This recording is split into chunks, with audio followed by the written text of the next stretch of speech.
Idan ka fiye shiga harkar mutane kana nuna musu kai mai mutunci ne, kana musu faran kana musu zaman mutunci, nan farani da wulakanci zai shigo, duk sharar da suka ɗebo za su watsa ma. Idan kuma ka daina shiga kana kame kanka kana kame mutuncinka, nan fa za a fara ce maka wane ka fiye girman kai.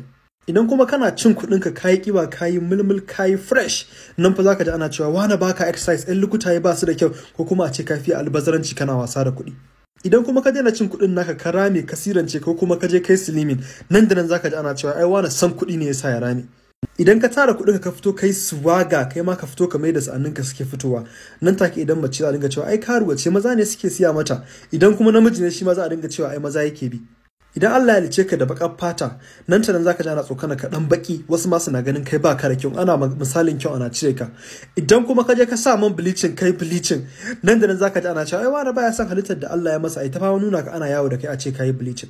Idan ka fiye posting a WhatsApp status ɗinka, yanzu za su ce ka takura musu, kamar wanda ka ɗore suka ce sun kalla. Idan kuma ba ka yi ka daina yi, sai a ce ai ka fiye girman kai.